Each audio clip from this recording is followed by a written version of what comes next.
Real estate is one of the best ways to create financial freedom, but if you're not careful, you can actually dig yourself a hole. That's why in this video, I want to show you exactly how to accurately calculate the numbers on a rental property. We're going to jump into my computer right now and show you exactly how to do that. We're going to go to a website called DealCheck, and what DealCheck does is basically everything for you. You can just type in the property's address and it'll pop out how much you're going to be cash flowing, what the cash on cash return is, all these different things. So go over to DealCheck, and it's going to be in the link in the description down below if you want to go check it out.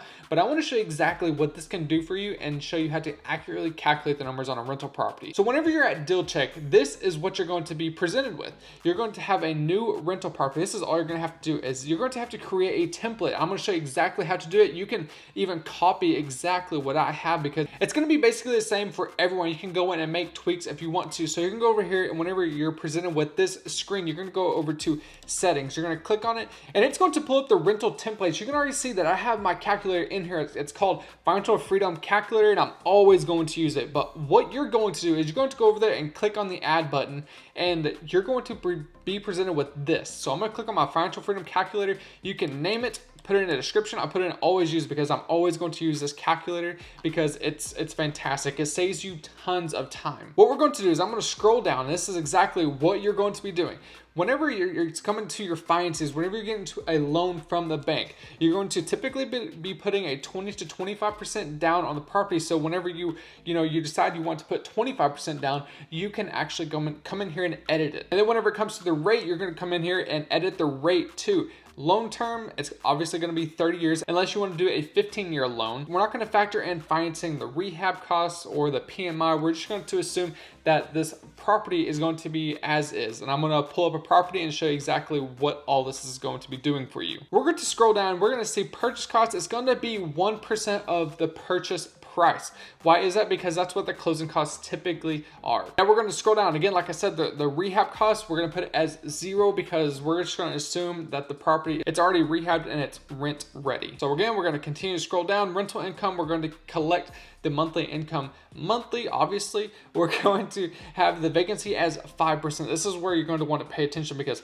it depends on the area, right? So if you're in a nice area, you're going to have a lower percent vacancy than you would if you were in a really bad neighborhood. Again, you can come in here and you can, work with this. You can put a 10% vacancy, or I'm just going to leave it at 5%. We're going to move on.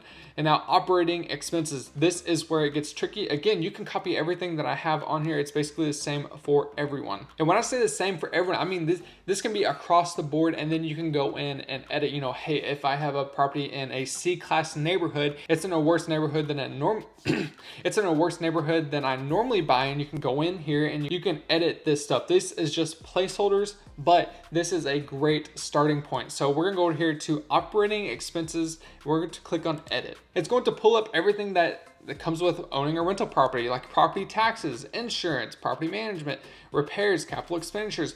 You can copy everything: HOA fees, utilities, landscaping, legal fees. Again, you can copy all this down. So whenever you're going in, you're finding your own property, you can have this already built for you. That's why it's going to save you so much time. So what we're going to do is property taxes and insurance. I have it at $0. Why? Whenever we plug in a property's address, it's going to pull the property taxes and it's going to pull the insurance for us anyways. So we don't have to put anything in there. It's going to fill it in automatically whenever we plug in a property address. So property management, 10% typically. You can get about an 8 to 12%. So we'll just take the average of 10%. With repairs, we're going to say 10%. This varies, right? So if you have a new build, you're not going to have as many repairs. If you have an older property, it's going to be getting close to that 10% every single year. And this is all 10% of the rent. I forgot to mention that it's 10% of the rent. So if your rent is $1,000 a month, you're taking 10% out of that $1,000 and putting it towards property management. So you're paying your property manager $100. So with repairs, it's 10%. You're not paying this out of pocket yet, but you're putting it into a separate account. Capital expenditures, big expenses, so like your HVAC, your roof, etc. We have $0 for your HOA fees. Again, whenever we plug in a property's address, it's going to pull up the HOA fees if it has HOA fees. Utilities, landscaping, legal fees, this is all, whatever you want to do. If you want to pay the water for the tenants, you can plug in, let's just say $20. $20 a month you're paying for water, whatever it is, right? We're just gonna keep it at 0 because it depends on, the situation. Landscaping, $0. Accounting fees, $0. And you're gonna come up here and you're gonna click on save.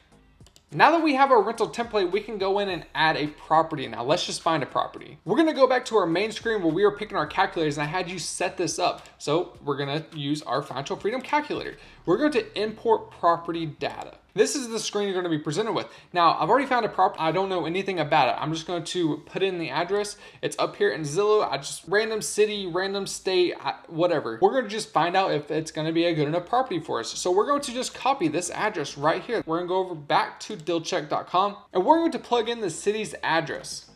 Just copy and paste, and you're going to click on the city. Again, it's going to fill up in all this information for you. Click on search. Now it's going to pull up this property. 3-bed, 2 baths, 1332. We can go back in here and check. It's all accurate. Year built, everything. So what are we going to do? We're going to click on save. Now what this is going to do, it's going to run that calculator that we had already built for us, and it's going to plug in all this information, saving you tons of time, because after you build this calculator, like, it's going to run this calculator for you. So literally all you have to do is put in the property's address. So we can already see, based off of the calculator, we're going to see that we're only going to be cash flowing $88 every single month. Our cap rate is 5.1%. If you don't know what cap rate is, that's capitalization rate. If you bought the property all out in cash, this is how much you can expect in return. And you can see that your cash on cash return is 2.4%.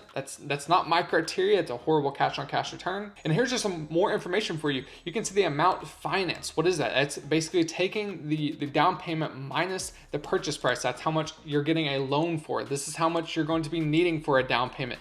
This is how much your purchase costs are. And again, if you remember, that's 1% of the purchase price.